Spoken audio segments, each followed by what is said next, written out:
Isa rin po ito sa mga dapat na i-revisit, no? Magandang gabi po pala. So ito po yung tinry ko po 4 months ago. Nescafe Original, sugar-free.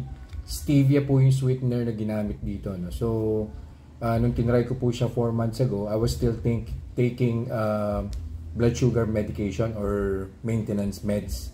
So ngayon, na 3 weeks na po akong hindi nagme-maintenance meds, i-try ko po siya ulit. And we'll see kung ano po yung gagawin nito sa blood sugar ko.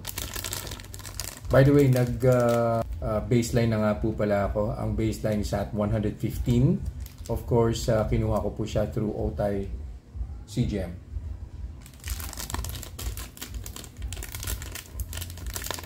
Twin pack po ito tapos isa lang po syempre yung, yung titimplahin ko.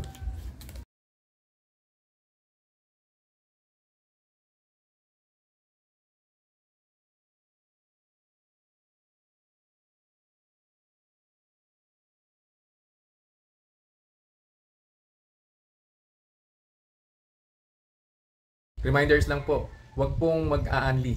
Always eat in moderation. Hindi po ako doktor, so whenever in doubt, konsulta po kayo sa doktor ninyo. And yung results po ng mga review na ginagawa ko, it may vary. So wag niyo pong i-expect na yung resulta sa akin is magiging kapareho po ng resulta sa inyo. So yun lang po. Have a nice day. Conclusion na po tayo dun po sa ininom kong Nescafe 3-in-1 na sugar-free. So, nag-start po yung blood sugar ko at 115. And then after an hour, umakyat po siya ng 130. So, that's plus 15. And then on the second hour, bumaba rin naman po siya. Bumaba po siya ng 105. Actually, lower than the baseline na 115. No? And then after 10 more minutes, bumaba pa po siya ng 103. So, mabilis naman po siyang bumaba. Actually, if you're going to take a look at yung graph, no, bago po siya nag-130 on the first hour, nag-peak pa po siya ng 137. So, yung plus 15 po niya on the first hour and then nag-negative na po siya on the second hour. I think hindi naman po kayo magkakaproblema if you're going to drink this 3-in-1 coffee, no, for as long as hindi nyo po siya iinumin on an empty stomach.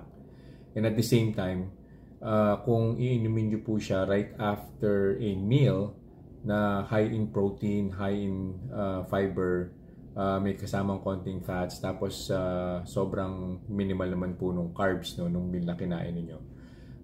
I think hindi naman po siya para mag-trigger ng mataas na blood sugar spike. Ang problema lang po dito is yung palagi ko pong sinasabi, no, yung mga plus 10, plus 15 dun po sa food intake natin. So kung hindi nyo po yan papansinin at pagsasabay-sabayin nyo po yan, plus 10, kung 5 items po yan, plus 50 po yun. So yun po, mataas na po na blood sugar spike yun, especially if manggagaling po kayo sa 120, 130, tapos dadagdagan nyo po ng 50. Then, di ba, aabot na po ng 170, 180 yung blood sugar spike po niya, which is not good for a diabetic. So, yun lang po for this review. I'll see you guys in the next vlog. Bye-bye.